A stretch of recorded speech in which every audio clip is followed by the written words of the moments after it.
Hello, everybody, and welcome back to NRL Nostradamus, where we're joined by a very special guest today, Malakai Watene-Zelezniak. How are you, mate? Welcome to the show. Thanks for having me, boys. I'm excited to be here and have a chat with you guys. Awesome. Yeah, good, mate. Before we get into it, bit of a broad question. What did you have for breakfast? Ooh, I'm not a breakfast person, to be honest. I usually skip breakfast. Even when I was playing, I found it hard to eat breakfast. I had to force myself to eat. But this morning I had coffee and that was it. What's your coffee order? My coffee. So I have like a what do you call like a hot chocolate sachet that I mix with my. I've got a home brew coffee at home that I use. So I kind of mix that kind of hot chocolate with Bit of a my mocha. home brew. A bit of a mocha. A homemade Yeah. mocha. Homemade mocha. Oh, how good, how good. Now, That's you were awesome. born in Sydney, mate, but you've got Maori, Tongan, and Polish heritage. Can you tell us a little about your family members and where they come from? Yeah, so obviously born here, like you said, but I've got quite a few different bloods. So we got Tongan, Polish, German, Irish, English, Māori. So, Oh, my jeez. dad is half Tongan, half Polish. Sorry, half Tongan, Polish, and German mixed in. I don't Yeah. know the percentage, but mixed in there. Yeah. And then mum is Māori, Irish, English. So that's the other mix to our other side. But yeah, we're very proud, Dal and I, of our heritage. I was able to play for obviously Tonga and Poland, so that was a huge honor for me. And yeah, we're from different cultures, a bit of everything. But I feel I'm very blessed to have a piece of everything. How'd you find playing for Poland, mate? Oh, mate, it was good. It was a bit of a different because it was kind of at the back end of my career where I had retired, obviously, and Poland, such a small nation within rugby league, needed obviously a bit of players to try and get them obviously higher in the ranks. So we ended up versing, I think, North Macedonia, I think it was. We ended up putting on a bit of a score there, which was good. But I loved it. I was very proud. I didn't get to grow up around my Polish side. My grandpa came after World War II to Australia to obviously escape what was happening over there out of Mhm. the concentration camp. So I didn't get to grow up around my Polish side. So it was good to kind of reconnect with that side and learn a bit Yeah, more about our history. yeah, that's awesome. Yeah, because it was like, what, 4 years after you stopped playing Yeah, it that was you 3 years, 3 years, sorry, 2 years, sorry. So and I'd done absolutely nothing in those 2 years. you So must have been training the house down. What did you do? oh, I had to do a bit of a mini preseason myself, and that was part of the reason why I was happy being retired was obviously the gruesome preseason you have to put your body through. But Mm. had to do my own little preseason, and I got myself fit enough to kind Play. of Yeah, nice. perform. So Good yeah, on you, mate. Credit to you, and you would have been proud to represent your heritage anyway. yeah, definitely. Now let's take it back to the early years. You spent sort of 6 or 7 years from the age of 2 to 9 over in New Zealand, but your great grandfather was the first ever Māori captain of New Zealand. Did he have a massive influence on you when you were younger? Yeah, we always feel proud to, come from a lineage of our great grandfather, Steve Watene. He passed on before I was born, so I wasn't able to obviously meet him. But my koro, which is my grandfather, he would always talk about him, and it all stemmed from him. My koro started a rugby league club back in New Zealand, obviously because he's mad rugby league fan, wanted I guess a club where all of his grandchildren, which is us, to be able to play at and kind of carry on our great grandfather Steve's legacy. So I guess that would be like my kind of ties towards my great grandfather. Heard all the stories, but I wasn't lucky enough to be around when he was. Yeah, and so like, was it always rugby league? Yeah, my family's a mad footy fans, mad about rugby league. So it was always rugby league. There's no other sports, but when we came over to Australia, obviously we had basketball, we had touch, Oztag, a multiple range of sports we played. And I'm a big believer that every athlete should play different sports growing up from a young age, up until I guess you got to turn full time into whatever sport you choose. But we're able to use aspects of basketball, the athleticism you need like in the air, and different kind of skills and stuff to help us within rugby league. So yeah, I'm a big believer trying different sports and, learning and gathering, to become a complete athlete. Yeah, you certainly used some of that. Did you skills from support a basketball. particular team? growing up? Yeah, growing up, my earliest memory about supporting a team would be Panthers when I was over here. Obviously, I went to primary school here. All my friends went for Panthers, being in the area. But over in New Zealand, all my family were all Warriors supporters. Yeah, okay. But I was at a young age where I didn't really watch footy. I didn't follow footy. Yeah. Just loved to play it. And so I would say I'm a mad Panther supporter since a young kid, mainly influenced by all my friends and that around me at school. And still now, or do you? Oh, still now, yeah, 100%. Yeah, okay. I'm still a Panther fan now, and Of obviously, course you are. They've only won 4 comps. So. yeah, exactly. It makes it easier to support them, doesn't it? Yeah, that's it. Oh dear. Now, mate, you were lucky enough to play for Penrith, obviously. Let's fast forward to NYC days, 2009, 2011. How did that opportunity for you actually come about? So that was massive for me. I say that, that period of time probably kind of skyrocketed me, into that kind of first grade talk. So I went straight from SG Ball into NYC back then. Funny enough, right place, right time. My PE coach, PE teacher at school at St. Dominic's College, he was the under-20s coach, and obviously he got to see me in school footy, saw the type of player I was, and he was able to watch SG Ball as well and bring me up after the SG Ball season into the NYC, and I finished the back end of under-20s under him, and I felt that's what kind of turned a bit of eyes on me at a young age and gave me, I guess, my start after 20s with my first grade contract. I wasted that opportunity, obviously. My head obviously was bigger than what it was, and I look back now, and that's probably one regret in my career is letting it all get to my head and not focusing down and, training hard, eating good, kind of, ate Macca's. So my first preseason, funny story. Yeah. This is how, my ego got to me and, made these rep teams and all this type of stuff. So I, my first preseason, off season going into my first NRL preseason under Ivan, I ate Macca's pretty much every day. I'd done no training. So I rocked up to preseason with my skin folds pretty much the same as all the props. Yeah, my little fitness heavy. levels exactly the same. And then I got a tap on the shoulder. I had to go have a meeting with Ivan before Christmas break, and he just said, "Mate, what are you doing?" And pretty much, long story short, said, "You're not cut out to be here at the moment. You've turned up overweight, unfit. You're going to go back down to Cup and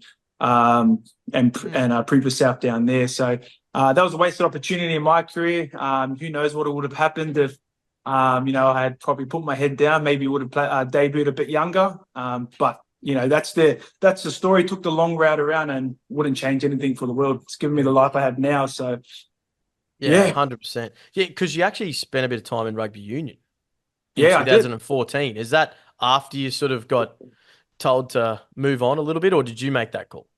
Yeah, so I pretty much gave up on footy. So I got my opportunity to go to the Warriors for a preseason the following year under Matt Elliott. He was the original first grade coach at Panthers at the time. And I wasted that opportunity. Would you believe it or not? Wasted another opportunity. Trained a little bit, ate a little bit better, but nowhere near where it needed to be for me to push into first grade. So I wasted that opportunity, and I decided to come back and thought footy's done for me. My opportunity's gone, and I just ended up going into the workforce. It wasn't until 2014, I think it was. So I had about a year off doing nothing, where a couple of my schoolmates said, "Come down to Penrith Emus. Let's play a bit of rugby together, have a bit of a muck around and, stay fit," type of stuff. So done that, ended up getting picked up for the NRC team, Country Eagles, under Darren Coleman, which is the Waratahs coach this year. Oh, yeah. Wow. Okay. Yeah, so he came out, loved what I was doing out at Penrith Emus, and asked me to come into the first year of the National Rugby Comp. So I got that done, and I guess Dow said, "Look, Mal, you got to come back to the league. Like you have to." So Dow was the one in my ear saying, "Come back to the league. Like I'll ask around and see if there's an opportunity to kind of prove yourself and work your way up." And I just said, "Look, I guess if you can give me opportunity, I'll come back and I'll try my hardest." And by then I'd learned a little bit. I learned that, I had to diet, had to train hard. It didn't come easy, type of thing. So this time around, Dale got me an opportunity at St Mary's for Ron Massey Cup. I played outside of Jeff Daniela, so he set me up for a lot of hat tricks, 4 tries, 5 tries. So, I still thank Jeff to this day. He pretty much gave me, the eyes where Breno was the cup coach at the time, and he obviously was seeing what I was doing down in Ronmassey, brought me up at the back end of the season. Finished off pretty good, scoring hat tricks and stuff like that in the cup team, and then I got my training trial under Anthony Griffin the year after, and then obviously done preseason, played the nines, and had my debut. Yeah, nice. Yeah, you did. Let's talk about your debut. Dallin sort of told you that he was playing left center, I think, during that week. How was that feeling that whole week, and what was that experience like? Oh, I still remember like it was yesterday. It was the best news. Obviously I explained what had previously happened, and I thought the doors were shut on my career in the NRL. So to be out there, I remember we were in Panther Stadium. We were doing our second session of the week, and I remember Hook came up to me and tapped me on the shoulder and said, "Mate, you're playing this week." And I just remember the feeling. Like it was kind of a shock at first. I think Dow knew, because as I was walking back over, he was smiling and laughing at me as if like how good. And I just remember that whole week was like I was on cloud 9. Like honestly, don't even remember what I did. I just remember being in the clouds, over the moon about it. Yeah, was that the highlight? Is that the highlight of your career, or is there? Yeah, 100%. It definitely is. I think, because the road I went down was a bit of a long one, a bit of a windy road. So I guess to see that result at the end of that, kind of all those hardships within footy, I guess that was like the cherry on the top. And to make out that I thought the dream was done, could never achieve it, and then to obviously achieve it was blew my mind. Yeah, credit to you for turning things around and making that debut. Persistence. Yeah. You actually made like only that one appearance for the year, and then you immediately got released. How did you go in that game? How did you go in that game, mate? We went pretty good in that game, actually, to be honest. I set up Dow for a try. Had some good runs, defended well. It was actually a really good debut. It actually caught the eye of Ivan. So Ivan was obviously heading into Tigers. Think he was already there, or he was going there. I can't remember, but he was obviously at the game. Nathan was playing in the game, and 2 weeks after, I got the opportunity to go over and play under Ivan at Tigers. So I finished the year, playing maybe 10 more games for Tigers that year at the back end of the season. So that debut gave me the opportunity to obviously play more first grade games over at Tigers. Did you play against Dallin, like literally? Marking each other? Marking each other? Yeah, we did. I think, I forget what round it was, but it was that year we marked up against each other, and it was a bit of an awkward. Yeah, so what's that like? Can you sort of give us a each other's game inside out, surely? Yeah, exactly. Like I spent years watching Dal play, being a proud older brother, so I knew his game inside out. Didn't stop me from having him score 2 tries on me, but it was,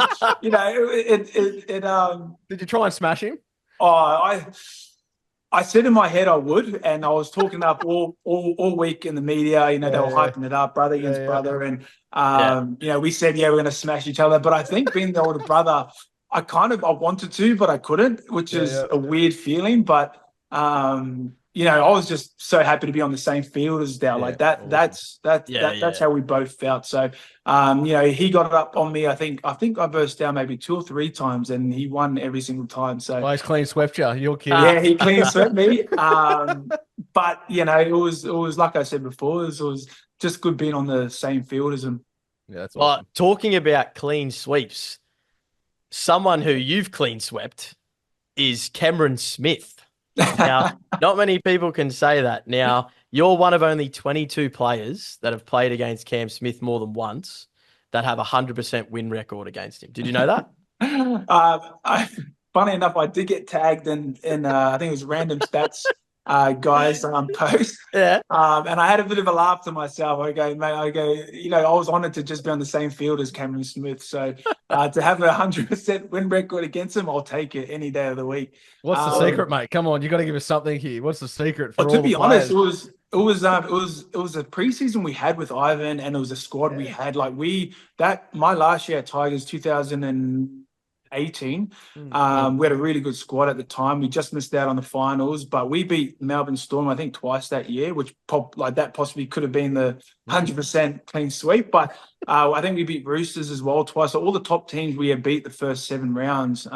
So yeah, we had a great start to our 2018, and we had a bit of a lull in the middle of the season and then came strong at the end. But we just missed out, I think, on points or maybe 1 point or something like that. Yeah, you came 9th, I think. You actually beat Penrith on the ladder. So, I mean, that's pretty funny considering, where Was the that all the Tigers are years when the now. Tigers came 9th? Didn't they come 9th Yeah, I for think about we 3 or 4 started years in a row? that trend. I think we were the first to come 9th, and I think it was 9th, for a couple of years after that. Yeah. What do you think is the biggest difference between Penrith and the Tigers? Like, without going into too much detail or, obviously saying the wrong thing. Like, was there anything that sort of stood out back then, or was it pretty even playing field? Because obviously there's a massive difference now. I think the difference between, I guess, both clubs and it's not a shot at any players or anything like that. It's the cohesion and the culture. Like, I know it's harped upon and talked about many times, and I guess to explain the culture a bit more, it was just a winning culture at Panthers. Like, it was the young boys that came through, like Nathan, Romy, Critter, Bizza, Spence, like all these young boys that grew up playing together since a young age, bringing that cohesion into the squad. Like, I've been a part of squads. Tigers, we had a strong squad. We had different players, but there were different players from different teams, and it takes a while to get that cohesion going. Like, unless you're being brought up together or play together or know each other, it's not easy as a coach. And I take my hat off to every single coach, because that's probably the hardest part of their job, is bringing all the boys together from different teams and making them work together as a team. Like, you see it in so many sports where you can have a team of champions. It doesn't mean you're going to win. Yeah. The best teams are the ones that play the best together, and Panthers just do it so well. And the past 4 years have seen, like, you can look on the field and tell the difference between both teams. Storm have got good cohesions, good culture. They just work well together, and everyone knows their job, and it's like a well-oiled machine. They just work together. Do you think it's more noticeable in attack or defense, or a bit of both? Both. So everyone always just sees the attack because that's the fun stuff. Everyone loves to see tries and all that type of stuff. But you look in defense as well. You're working all your edges, but your edges are connected to your middles, and it starts. It's funny enough. I was chatting to someone. I'll go a little bit off topic. I was chatting to someone about. There's the truck, the food truck. Smoko. Smoke goes on. Okay. Yeah, good. I'll go back to, on that defense, I always get, obviously Dow being on the wing, as any winger does, you cop it because, tries to score in the corner, shouldn't have jammed in, shouldn't have done this. But defense, what people don't realize is that defense starts from the middle. It starts from the markers, and everything's broken down. And what people don't see behind the scenes is that we can tell where it's been broken down, because each team has their own principles, their own standards, their own systems, so that you can break down in video and know, okay, they might have scored in the corner, but it's broken down here, maybe at A and B, or in markers. The markers weren't split, which then the A's and B's have got to bite, which then creates an overlap, like an overlap. And yes, as a winger, outside back, you should be able to shut those down. But if you can get a well-oiled machine in defense with everyone on the same page working together, the winger, basically, you just have to make a one-on-one tackle with your winger, because they'll scramble. There'll be the cover defense there. Exactly. You're really ever put under pressure. And you look at the outside backs at Panthers and Storm, they're really ever under pressure, because the middles work so well, the halves work so well, that it makes the outside backs jobs a lot easier. Can I put you on the spot here, because you were there and around it? You've played with a lot of them, with and against. Could you sense that this was going to happen, like 4 premierships in a row? Like, or are you surprised that they're like that good? Look, a bit of both. Like, I knew like premierships were coming. I didn't know 4 were going to come in a row. That's the thing, is you could feel it. Being a part of the 2020 campaign where we lost to Melbourne in the grand final, you could just feel something brewing, something building. And, from the shocker of the 2019 season we had to turn it around in 2020, you could feel the vibes, the culture, like as I was explaining earlier. And I was confident that they were going to win the grand final the year after. But then to do it, the year after that and the year after that, that was a surprise to me, because it's so hard losing players. And well, how hard is it to back up? Like, I'm pretty sure I've seen they're playing almost 31 games a season for the last, 3, 4, 5 years. So how hard, like physically, is that? Yeah, plus Origin, plus Origin, representative. like some of these guys, Isaiah Yo, he must play about 31 games a season, right? Plus his Yeah. test matches and preseason, how hard is that like physically on your body to do? And then Oh, to do it over and over again. It's massive. Like, I don't think people realize, because, the games are hard enough themselves, but it's the training from Monday to Friday. People don't see the contact sessions you have behind closed doors. They don't see, all the wear and tear on your body. Like, you're still squatting what you're doing, the week before. Even if you're sore, you do it anyway. But I feel Panthers are really great at managing their workload. And, Ivan's not, he's a fair coach. So, he's going to believe his players where this is where the cohesion comes into play, is that players, if they're going to say, look, I'm really struggling here, sore, Ivan's not going to go, mate, too bad, suck it up. Train hard. He works well with players, and full trust there, isn't it? Yeah, exactly. And you have to have full trust. If you don't have full trust, and you've got someone just saying, "This is what you're going to do. This is what we're doing, regardless." I guess that's where you can see a bit of breakdown between player, coach, and stuff like that. So, I think Panthers are really good at managing workloads, and they got a really good system out there. Well, it's interesting you say that, because I must admit I've been waiting for because generally you get a team up for a couple of years, and I've genuinely been waiting for they might have a down couple of seasons, because as I said, they've played some of them have played 90 games in 3 years. So it's interesting that you've sort of said all that, and how and the trust that goes in, and it's something I think we spoke about on a podcast earlier when we were reviewing the grand final. Trent actually asked me and I about what I think Penrith. Why they're so good, and I'm sure I came up with the same answer. It's the cohesion, the culture, and I feel like it's easier to play in a side where you've got your best mates effectively than just 13 players that have just been picked all across the country to put together. So it's a really fascinating insight you've just given us then. So thanks for that, mate. And I know it's a bit of bias. I know you go for Penrith and have played there, but no, I really enjoyed that. It's good. Is just for the viewers and listeners, what does a typical training week look like these days?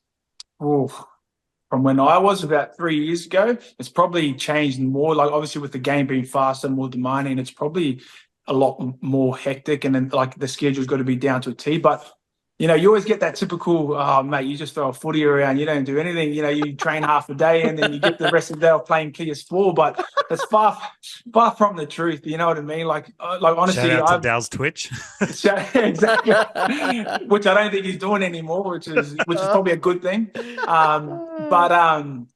Like a typical week would be, saying playing on a Saturday, you train Monday, you'd be there for over 8 hours minimum. Each day is usually 8 hours minimum. Between video, weights, field weights, sessions. field, recovery. At Panthers, back when I was still there, which I'm sure they still do now, you get in, like, you're there probably 2-3 hours before a field session even starts. And that's just prepping. That's just getting your body, that's yoga, that's getting your checks from a physio, your wellness test, your hydration, down to anything prep-wise. You're there about 2-3 hours doing video. And then you get on the field. The field's about 1.5 to 2 hours, depending on what you're doing and what period of the season you're in. Where you're just obviously getting flogged out on the field and that, but then you're coming straight off. You're straight into the ice baths, mandatory ice bath, hot and cold. You get your fuel into you, your proteins, everything like that. And you probably only have about 45 minutes to an hour to kind of do all that stuff in before you're back into weights. And then you've also got about 1.5 hours backs and forwards split, while the backs are in the gym doing all their lifting. The forwards are doing video on the session that you've just done. So everything's videoed. You can study what you've done. Yeah, you can study what you've done. You can say, shit, my footwork here isn't quite right. Next session, I'm going to fix that up. And you can self-taught, I guess it is, learning. And then once you swap back over, so then you swap over, one goes in the gym, one goes into video. You get about a 15-minute break to kind of get a coffee, something like that. And then you're back in for the end of day video review. So then you go over what you've done, what you want to work on as a team, and fix it up and get ready for planning into the next day. So you probably finish, so you're in there probably about 6:37, and then you're probably out of there maybe 5:30. So Yeah, for wow. all the people that think they get paid too much and don't do anything, you've heard it here first. That's not the case. Oh, let's come back to your playing career, Malachi. Obviously you finished at Panthers 2020. You kind of had to announce your immediate retirement in January from acute kidney failure. Yeah. What happened there? Like, what was that moment like for you? That was a hard one. So I was obviously doing a preseason with doggies at the time with Dow. I was pretty excited to kind of get some more games with Dow and be able to play more on the same field as him. And my body, I came in at the back end of the preseason before Christmas and kind of just crashed course everything straight into contact, straight into heavy weights. I was doing my own type of training because obviously you train during the off season, but it's nowhere near compared to what a preseason is. It's a whole different kettle of fish. And my body shut down on me. So ended up coming in on a Thursday morning and pissed blood. And then I just thought, oh no, like I'm just dehydrated. I'll smack back a bit of hydration and I'll be sweet. And then went out on the field, done it, came back off, pissed blood again. And then my typical footy brain was like, nah, you're fine. You're just dehydrated, smack more hydration. And went and done my weight session, came back out, pissed blood again. And I was like, oh nah. And it was a bit more red this time. So, typical footy mindset should be right. And, train through it, push through it. This is going to be good for you. I then was, stupid. I look back now, it's so dumb. I'm not sure you're supposed to piss blood, mate. I must admit. No. Like, you're telling the story. I now know that. So I did that, and then I was walking out after the training session. I just said to Dal, and I mentioned, I don't know why I did, because I was just going to keep it to myself and then not say anything. But I mentioned Dal and said, look, I think I might have pissed blood. And he goes, what?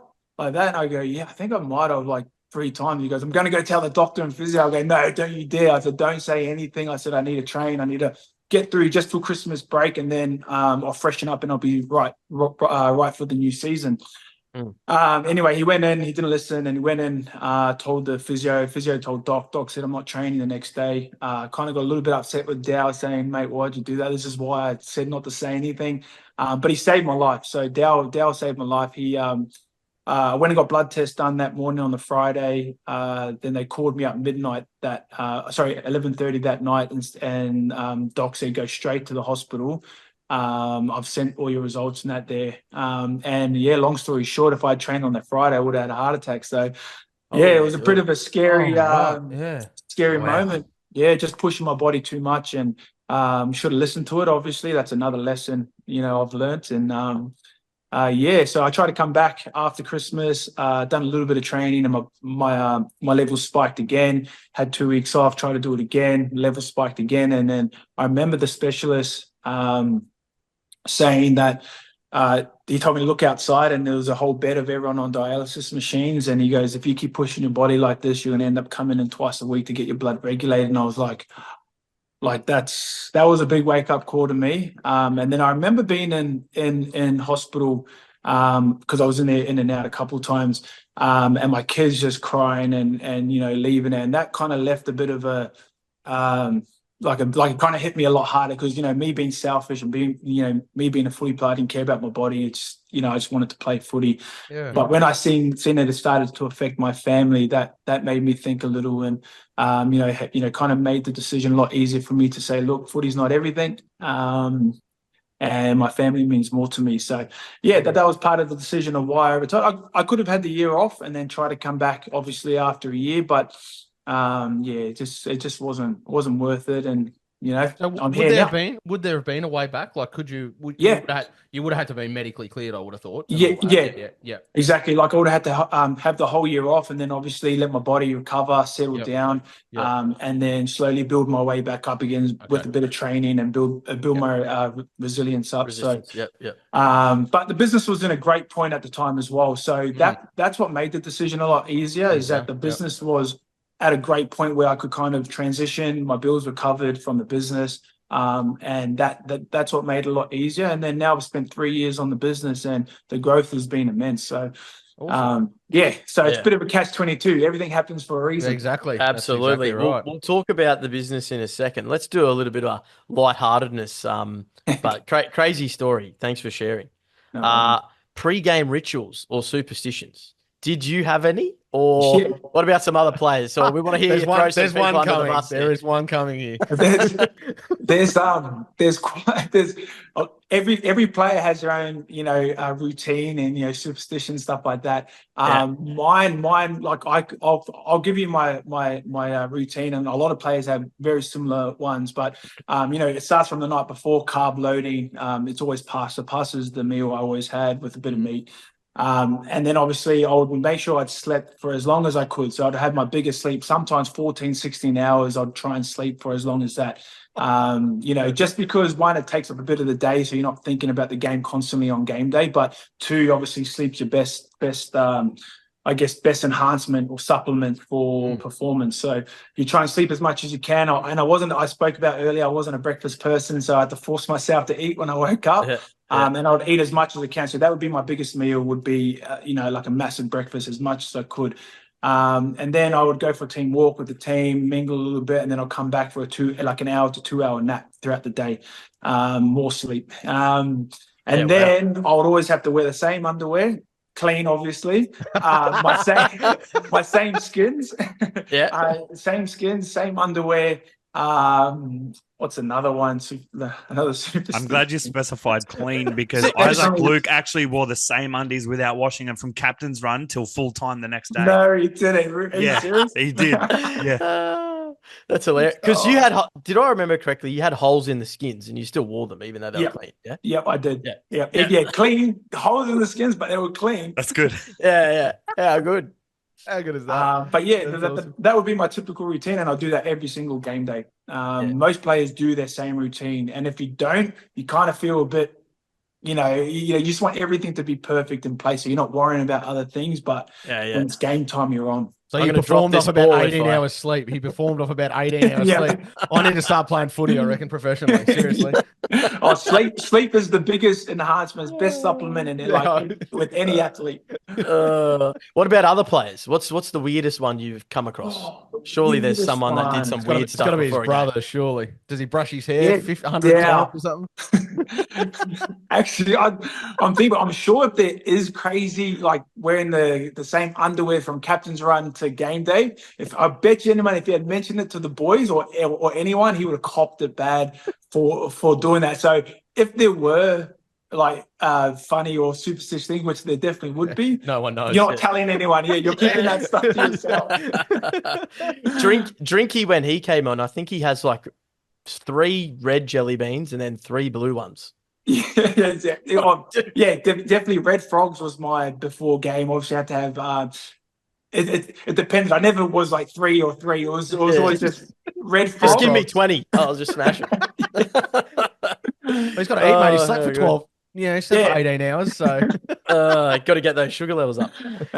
Dear. Now you have had a really successful career outside of footy, and it's still growing, mate. And I'm sporting one of your watches. As I said, I've got another 3 other in the cabinet, mate. I'll be having plenty more. Don't worry. Zelezniak, the watch company you started with your brother. Tell us a little bit more about this journey. Yeah, it's been a pretty awesome journey, to be honest, and that's why I say everything happens for a reason. I feel like when I called it quits in the NRL, I felt that was the right time, to grow it. And now 3 years on, we've got our own warehouse, our office, packing station, showroom. Traveled around the world with the business, been to Switzerland, been to Hong Kong, growing the business, and to see where it's been and to where it is now. I don't think if I was still playing it would be where it is. Only because obviously I explained earlier on this potty about how demanding footy is and how much time. And when you do finish footy or training, you just want to go back, clear your mind, spend time with family. So business really ever came into the equation or the balance. But now, the growth we've had has been enormous, and now we're about to stock jewelers, York Jewelers in the plaza. We've got a couple meetings with other jewelers as well, which we're starting to push our watches into. So the growth has been massive, and obviously footy has given us that platform to be able to grow it and to be able to get it out there. Yeah, Nice. there's so many different styles and quality, and like the value for money is incredible. So for anyone who's listening, like definitely jump on and check them out. They're unreal. Like even from the colors of the faces to the different bands, like it must have been a lot of time and energy, gone into that. Oh, 100%. Like the watch industry, like, you have to learn something. Obviously, if you're going to start a business, you need to know all about it. And, all the different type of materials that go into your sapphire glass that you've got on your watch there. You've got no scratches on it, which is why we bring out sapphire glasses. But we used our last name as our brand. And the last thing we want to do is produce a product where it rubbishes our name and, tarnishes our legacy. So when we're designing our watches, we put every thought into it, every bang for buck. So, your quality movements, your quality glass, your stainless steel 360 now, like all that type of stuff comes into mind when we're designing it. Because at the end of the day, we want to obviously give the best product we can at an affordable price. So, it's been fun designing it. The design part of the business is what I enjoy the most. And, that's my kind of enjoyment I get from it. So there's been endless hours of thought that goes on behind the scenes at the thought of the designs and how we make them. Yeah, I bet. Yeah, amazing stuff, mate. Look forward to being a little bit more part of that journey in the future. Now let's go into a mini quiz. Now we did prep you before you came on. I'm a little bit nervous for you here. Basically, we're going to ask you some questions that we think you should know, but you may not know.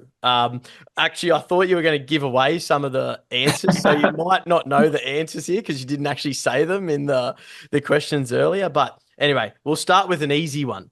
Who was your NRL debut against? The Rabbitohs. The Rabbitohs. Now, do you remember what the score was? Oh, I think 1918. Oh, I tell you what, it was close. It was 1 point. We'll give you bonus points for that. It was 21-20. Wow. Yeah, they pipped you at the end there. It was out at Panthers Stadium that you mentioned, debuting with your brother. So awesome moment for you. Now, second question. Club debut for the Tigers. Do you remember who you played there? South Sydney, I'm pretty sure.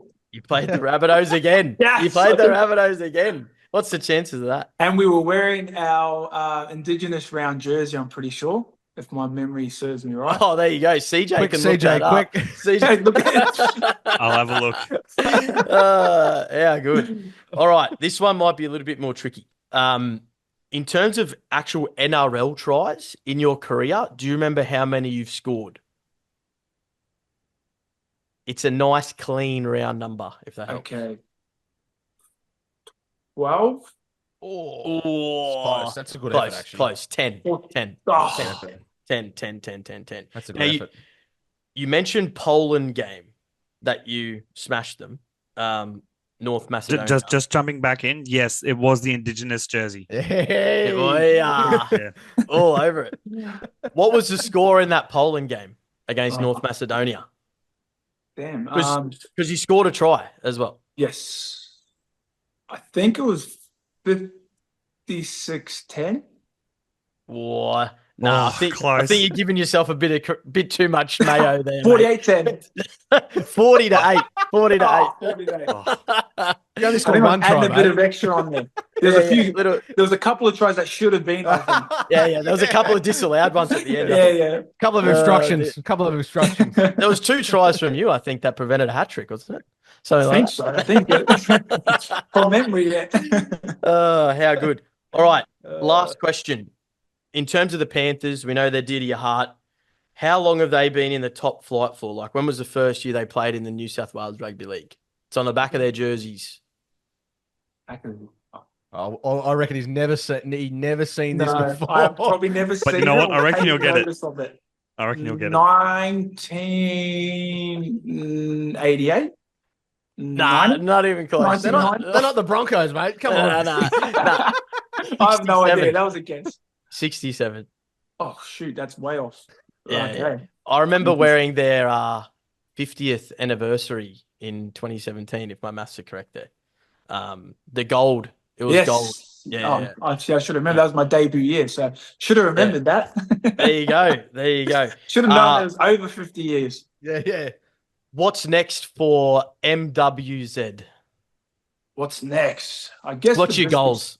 My goals is to obviously be all throughout Australia, New Zealand, and most jewelers. That's my end goal, is to be there. And then once we're there, obviously worldwide. But those are my ambitions. Those are my goals. And as big as they are, I think I can achieve it. So that's what's next for us. Yeah, that's Good that's stuff. awesome. I mate. do have one closing question. Tonga take on the Kiwis this weekend in the Pacific Championships, Malakai. Who are you rooting for with your heritage? That is a hard one.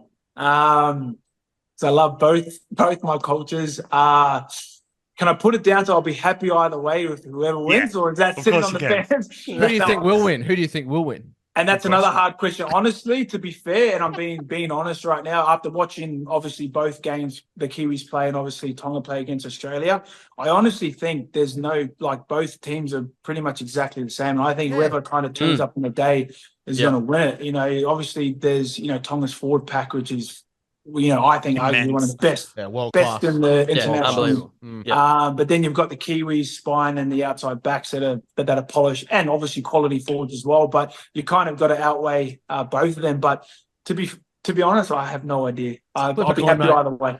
Just flip a coin. Yeah, flip a coin and then that's your thing. How good. Well, Yeah, thanks awesome. heaps for coming on, mate. As a token of our gratitude, we're going to give you a little bit of a merch pack, courtesy of us at NRL Nostradamus. So we got the caps, CJ's sporting one there. Our shirts, we got a shirt, we got a hoodie as well, and a little stubby cooler, mate, as well. So we'll give you that. And part of our sponsors, we're actually going to give you a mixed box of Energy Pro protein water Nice. and also a pair of grip socks, because I know you've been wanting them. That's it, 100%. Thank you, boys. I appreciate that. No worries, mate. No worries at all. Appreciate you having you on, mate. Yeah, thanks, buddy.